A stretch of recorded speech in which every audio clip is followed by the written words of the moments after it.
Good morning children. Last class हमने काकी chapter start किया था और इसका फर्स्ट जो पेज है वो हम लोग ने कंप्लीट किया था।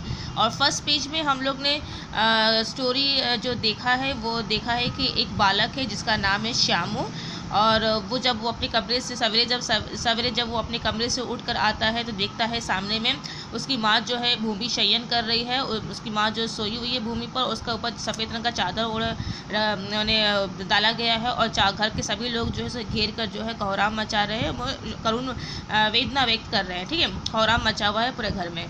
तो वो समझ नहीं पाया क्या है, तो वो अपनी माँ के पास गया और लोगों को बोलने लगा कि काकी सो रही है। ठीक है, जब उसकी माँ को अंतिम संस्कार के लिए शमशान ले जाने के लिए लोग ने काकी को उठाने लगे तो वो उपद्रव मचाने लगा और कहने लगा कि मेरी माँ सो रही है, उसे कहाँ लेके जा रहे हैं हम। बहुत मुश्किल से जो है उसको वहाँ से हटाया गया और वो एक दासी थी जिसका नाम था सुखिया, उसने श्यामू को संभाला। ठीक है, फिर बाद में जो है कुछ लोगों ने फिर वो पूछने लगा कि बहुत दिन से माँ दिख नहीं रही घर में। तो बहुत सारे लोग जो बुद्धिमान लोग थे उन्होंने इसको समझाया कि तुम्हारी माँ जो है मामा के घर गए, लेकिन ये जो असत्य था वो काफ़ी दिन तक छुप नहीं पाया।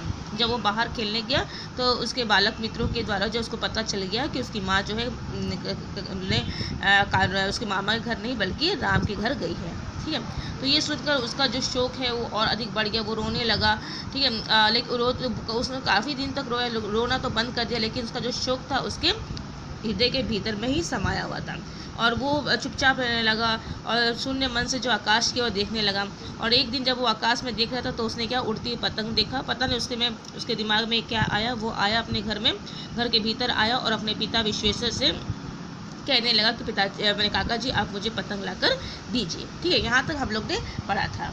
और इस कहानी के जो कहानीकार है कौन है, सियाराम शरण गुप्त जी है। तो सियाराम शरण जी गुप्त जी ने आगे क्या कहानी बताया है आज हम उसे पढ़ेंगे। ठीक है, तो बताया है पत्नी की मृत्यु के बाद विश्वेश्वर अन्नमंसक रहा करते थे। अन्नमंसक माने वो भी पीड़ित थे, वो मैंने यहाँ पर लिखा हुआ भी है। ठीक है, देखिए यहाँ पर लिखा हुआ जिसका मन कहीं नहीं लगता। हाँ, जो पीड़ित थे तो कहीं पर भी उनका मन जो किसी काम में नहीं लगता था। ठीक है, अच्छा मंगा दूंगा कहकर वे उदास भाव से कहीं और चले गए। तो उसने श्यामू ने जब अपने पिता से कहा कि पिताजी आप मुझे पतंग खरीद कर दे, पतंग मंगा दो, तो पिताजी जो विश्वेश्वर था उसने कहा कि अच्छा मंगा दूंगा। वो बोल के वो उदास मन से वहाँ से चला गया। श्यामू पतंग के लिए बहुत उत्कंठित था, लेकिन उस श्यामू देख रहा है कि एक दिन हो गया, 2 दिन हो गया, पतंग नहीं आया। उत्कंठित मैंने बहुत बेचैन था कि अभी तक पतंग नहीं आ रहा है, पतंग नहीं आया, क्योंकि उसके दिमाग में कुछ था। ठीक है, वह अपनी इच्छा किसी तरह रोक ना सका। तो वो जब देखा कि 2 दिन हो गया तब वो क्या करे, अपने अंदर की जो उसकी इच्छा थी, उसका जो दिमाग में जो विचार आए थे उसको वो कार्यान्वयन करना चाहता था, मैंने उसको जो है सामने लाना चाहता था, लेकिन बिना पतंग के वो संभव नहीं था। तो वो अपनी इच्छा को रोक नहीं सका। एक जगह खूंटी पर विश्वेश्वर जी का कोट टंगा हुआ था, तो वो क्या हुआ, वो अपने पिताजी के कमरे में गया और देखता है कि पिताजी का जो कोट है वो खूंटी पर टंगा हुआ है। हुक जो होता है, खूंटी में जो हुक होता है कपड़ा को टंगाने का, उस पर टंगा हुआ है। ठीक है, इधर उधर देखकर उसने एक स्टूल सरका कर रखा और ऊपर चढ़कर कोट की जेब टटोली। तो देखा कि जो कोट है वो और उसकी जो खूंटी है वो काफ़ी ऊपर है, उसका हाथ नहीं पहुंच रहा था। तो फिर उसने यहाँ मत देखा और उसको एक स्टूल दिखाई दिया, फिर उस स्टूल को उस खूंटी के पास में लेके आया और उस पर चढ़ा और फिर जो है अपने पिता के कोट पर उसने हाथ डाले और जब टटोला तो उसको जो है एक चवन्नी का आविष्कार करके वो तुरंत वहाँ से लग गया। ठीक है, उसमें से एक चवन्नी का आविष्कार करके वह तुरंत वहाँ से चला गया। आविष्कार करके मैंने एक चवन्नी को उसने खोज लिया पिताजी के कोट से। ठीक है, और तुरंत वहाँ से चला गया, क्योंकि पकड़ा गया तो फिर पिटाई होगी। ठीक है, चवन्नी मतलब होता है 25 पैसे। ठीक है, सुखी तो पहली बार में जो है उसने जब पॉकेट में जब कोट के पॉकेट में जेब में जब हाथ डाला तो उसे कितने पैसे मिले, एक चवन्नी। आपको ये याद रखना है। ठीक है, सुखिया दासी का लड़का भोला श्यामू का समवयस्क साथी था। समवयस्क मतलब एक हमर उम्र का, मैंने बिल्कुल करीब उम्र का। ठीक है, तो जो सुखिया थी उसका एक बेटा था जिसका नाम था श्यामू, और श्यामू जो है भोला, और भोला जो है श्यामू का बहुत ही अच्छा मित्र था। वो क्योंकि दोनों मैंने बिल्कुल करीब उम्र के थे और जो भोला पर वो श्यामू जो काफ़ी विश्वास भी करता था। श्यामू ने उसे चवन्नी देकर कहा, अपनी जीजी से कहकर गुपचुप मैंने चुपके। ठीक है, एक पतंग और डोर मंगा दो, देखो खूब अकेले में लाना, कोई जान ना पाए। तो फिर उसने क्या किया, भोला के पास वो गया।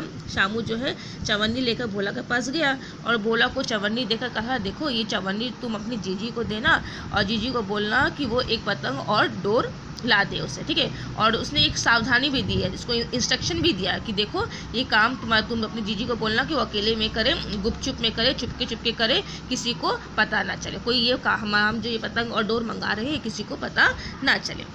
ये बात जो है श्यामू ने अपने मित्र भोला से कहा, ठीक है। पतंग आई तो उसकी जो जीजी थी उसने पतंग और डोर ला के दी। पतंग आई, एक अंधेरे कमरे में उसमें डोर बांधी जाने लगी। शामू ने धीरे से कहा, भोला किसी से ना कहो तो एक बात कहूँ। तो फिर जैसे ही पतंग आई भोला ने ला के दे दिया शामू को, और शामू जो है भोला के साथ जो है उस पतंग को लेकर एक अंधेरे कमरे में वो चले गया, जहाँ पर वो दोनों मिलकर जो है उस पतंग में डोर बांधने लगे, ठीक है। शामू ने फिर बांधते शामू ने धीरे से अपने मित्र भोला से कहा, भोला किसी से ना कहो तो एक बात कहो, क्योंकि वो सब कुछ शेयर करता था अपने दोस्त के साथ में, तो उसके मन में कुछ था, इसलिए शामू ने कहा कि भोला मैं तुमको कुछ बोलना चाहता हूँ, लेकिन उससे पहले तुम मुझे प्रॉमिस करो कि मैं जो तुमको बोल रहा हूँ तुम किसी को नहीं बताओगे। भोला ने सिर हिलाकर कहा, नहीं किसी से नहीं कहूँगा। तो उसका तो बहुत अच्छा दोस्त था, तो उसने सिर हिलाकर कहा, हाँ तुम मुझे कह सकते हो, मैं किसी से ये बात तुम्हारी बात को नहीं कहूँगा, ठीक है, मैं शेयर नहीं करूँगा। शामू ने सिर हिलाकर कहा, मैं यह पतंग ऊपर राम के यहाँ भेजूँगा, ठीक है। फिर उसने बता दिया, ठीक है, कि ये पतंग मैंने क्यों मंगाया है, उसने अपने मित्र शामू को बताया। तो शामू ने जो है ये हिला कहा, मैं यह पतंग जो है अपने ऊपर राम के यहाँ भेजूंगा, इसे पकड़कर काकी नीचे उतरेगी, ठीक है। और बोले ये जब पतंग ऊपर जाएगी, क्योंकि काकी तो राम के घर में है, राम का घर तो आसमान में है, तो ये पतंग जब आसमान में ऊपर जाएगा तो काकी जो है इस पतंग को पकड़ के नीचे आ जाएगी। मैं लिखना नहीं जानता, नहीं तो इस पर उनका नाम लिख देता। तो शामू बोलने लगा, मैं तो भी छोटा हूँ, मैं तो उतना लिखना पढ़ना नहीं जानता हूँ, नहीं तो मैं काकी का नाम ही लिख देता, ताकि ये पतंग उनके पास ही जाए और काकी जो है आराम से उस पतंग को पकड़ कर नीचे आ जाए, ठीक है। भोला शामू से अधिक समझदार था, उसने कहा, बात तो बहुत अच्छी है परंतु एक कठिनता है। देखो ये भी भोला समझदार है, लेकिन वो भी देखो थोड़ा सा ये बालक जो बच्चों का जो मन है वो बताया गया है, ठीक है। वो भी बोल रहा, हाँ ये बात अच्छी है, पतंग वो ऊपर जाएगी, काकी पकड़ के आ जाएगी। तो ये उसका भी जो बालक का जो मनोदशा है, बालक की जो क्रियाएं हैं उसको बताया गया, ठीक है। बोलते कि अब बात तो अच्छी है लेकिन एक कठिनता है, डोर पतली है, बोले, ठीक है। इसे पकड़कर काकी उतर नहीं सकती, इसके टूट जाने का डर है, पतंग में मोटी रस्सी हो तो सब ठीक हो जाए। तो भोला ने कहा शामू से, ये तुम्हारी जो आइडिया है वो तो बहुत अच्छी है, लेकिन एक कमी है, बोले, हाँ मुश्किल है, बोले इस कार्य में। तो शामू ने पूछा, बोले क्या क्या? तो भोला ने कहा, ये जो पतंग की जो डोर है वो बहुत पतली है, काकी इसको पकड़ कर उतर नहीं सकती है, बोले, ठीक है, इसके टूट जाने का डर है, पतंग में मोटी रस्सी लानी होगी, बोले, तभी सब ठीक हो पाएगा। अब शामू गंभीर हो गया, बोले सही बात बोल रहा है, बोले मेरा दोस्त, तो मतलब यह की बात लाख रुपए की सुझाई है, मेरे दोस्त ने बिल्कुल सही बात कही, बहुत ही इंपॉर्टेंट बात कही है, परंतु कठिनता यह थी कि मोटी रस्सी कैसे मंगाई जाए। अब तो पैसा नहीं है, जो पैसा था उससे तो मंगा लिया, अब मोटी रस्सी मंगाने के लिए पैसे कहाँ से लाए, कैसे मंगाया जाए मोटी रस्सी को, पास में दाम है नहीं, और घर के जो आदमी उसकी काकी को बिना दया माया के जला आए हैं, वे उसे इस काम के लिए कुछ नहीं देंगे। तो वो बोलने लगा, मेरे पास तो पैसे नहीं हैं और घर के किसी लोगों से मैं पैसे मांग नहीं सकता हूँ, क्योंकि मुझे मालूम है वो मुझे पैसे देंगे नहीं, बल्कि मेरे काम को और करने में बाधा उपस्थित करेंगे, क्योंकि उन्होंने बिना किसी दया माया के ही मेरी माँ को जला दिया है। अब वे मुझे मेरे इस काम में किसी तरह की सहायता मुझे नहीं करेंगे, तो उनसे पैसे मांगना भी बेकार है। तो अब पैसों की व्यवस्था कैसे की जाए? उस दिन शामू को चिंता के मारे बड़ी रात तक नींद नहीं आई। अब वो सोचते रहा, रात को सो भी नहीं पाया कि पैसे आएंगे, क्योंकि मुझे अब मोटी रस्सी भी मंगा लिया, क्योंकि वो अपने प्लान को जो है बहुत जल्दी जो पूरा करना चाहता था। पहले दिन की तरकीब से दूसरे दिन उसने विश्वेश्वर के कोड से 1 रुपया निकाला, तो फिर उसने तय किया कि मैं उसी तरकीब को अपनाऊंगा, फिर से वो अपने पिताजी के कोट में मैं पैसा निकालूंगा, ठीक है। तो पहले दिन की तरकीब से उस दूसरे दिन भी उसने क्या किया, अपने पिताजी के कोट में हाथ डाला और इस बार जो है उसने 1 रुपया निकाला, ठीक है। पहली बार में उसने एक चवन्नी निकाला था, दूसरी बार में उसने 1 रुपया निकाला, ले जाकर भोला को दिया और बोला, देख भोला, किसी को मालूम ना होने पाए, अच्छी 2 रस्सियाँ मंगा दे, ठीक है। फिर से उसने इंस्ट्रक्शन दिया भोला को कि भोला देखो, किसी को पता नहीं चलना चाहिए कि हम यहाँ पर ये सब कर रहे हैं, ठीक है। तो मैं लो ये पैसा ऑफिस से अपने दीदी को देना और उसको बोलना कि 2 मोटी अच्छी मोटी रस्सियाँ मंगा दें। एक रस्सी ओछी पड़ेगी, ओछी भाई छोटी पड़ेगी, शामू ने कहा, ठीक है।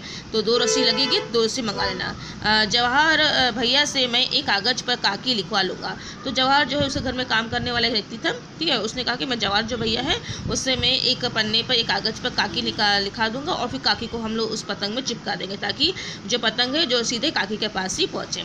नाम की चिट रहेगी तो पतंग उन्हीं के पास पहुँच जाएगी। ये बात जो है शामू ने अपने मित्र भोला के साथ में शेयर की, ठीक है।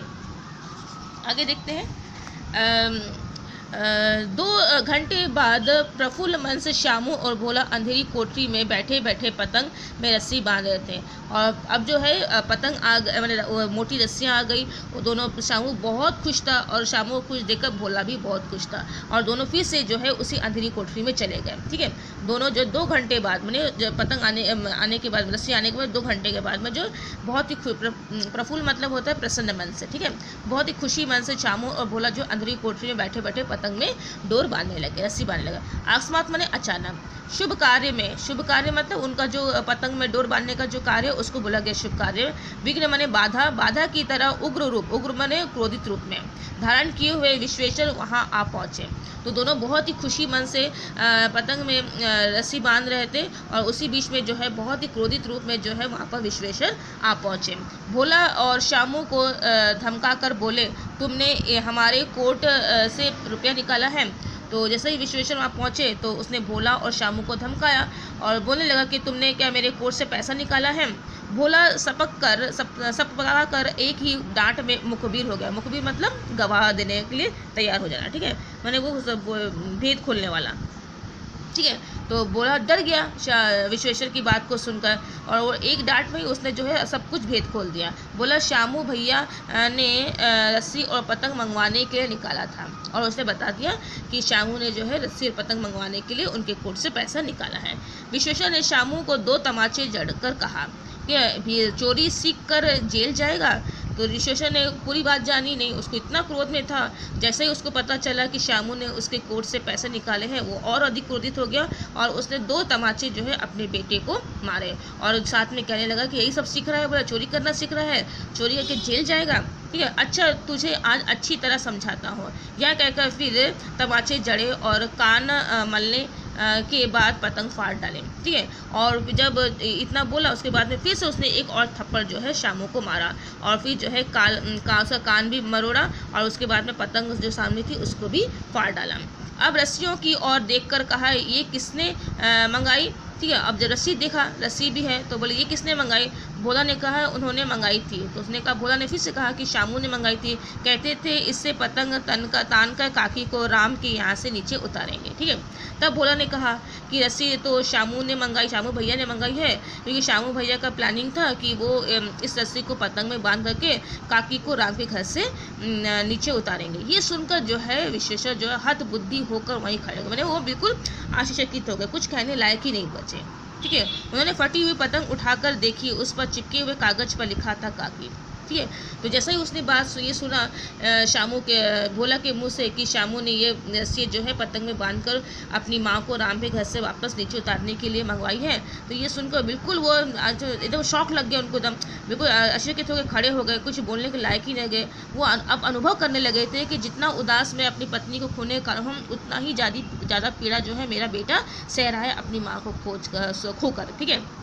फिर उन्होंने क्या किया, वो जब वो पतंग को उठाकर देखने लगे, फटी हुई पतंग उठाकर देखने लगे तो उसमें चीट लिखा हुआ था जिसमें काकी का नाम लिखा हुआ था। तो फिर उनको अपनी गलती का एहसास हुआ कि मैंने आवेश में आकर जो किया है, अपने बेटे को जो मारा है वो अनुचित है, ठीक है। तो अब वो समझने लगे कि मेरा जितना मैं पीड़ित हूँ उससे ज़्यादा कई पीड़ित जो है मेरा बेटा है अपनी माँ को खोकर। इस तरह से एक बालक के मनोदशा को इस कहानी में कहानीकार ने बताने का प्रयत्न किया है कि बच्चे जो है अपनी माँ से दूर होकर अपनी माँ दूर नहीं होना चाहते हैं, क्योंकि वो अपनी माँ को ही अपना सबसे अच्छा मित्र मानते हैं, जिसके साथ रहकर वो अपने जीवन के हर एक कार्य को पूर्ण करना चाहते हैं, क्योंकि उनको ऐसा लगता है उनकी माँ उनकी सबसे अच्छी दोस्त है जो उनकी हर एक बात को सुनती है, उनकी हर इच्छाओं को पूर्ण करती है, और वो जब उससे दूर होती है तो उन्हें कष्ट भी होता है, ठीक है। तो ये था आपका चैप्टर काकी। आप भी पढ़िए, देखिए, अगर कुछ प्रॉब्लम होता है तो मुझे ज़रूर बताइएगा, ठीक है। आपको इसमें से एक्सट्रैक्ट दिया जा रहा है, जो वर्कशीट सेक्शन में ही अपलोड करूँगी मैं, वहाँ से आप एक्सट्रैक्ट निकालिएगा और फिर उसका क्वेश्चन पढ़ के रखिएगा। यदि उस क्वेश्चन में कुछ प्रॉब्लम होता है तो मुझे ज़रूर पूछिएगा, क्योंकि नेक्स्ट क्लास में, मतलब जो फ्राइडे वाला क्लास होगा या फिर आप लोग का जब भी आपको जो भी क्लास होगा, आप मुझे उसका आंसर बताएंगे, ठीक है। मंडे हो रहा है, मंडे के बाद, मंडे आपको मिल रहा है तो मंडे के बाद में जो नेक्स्ट क्लास होगा, जब भी आपका होगा, आप मुझे वो आंसर बताएंगे, ठीक है। Thank you.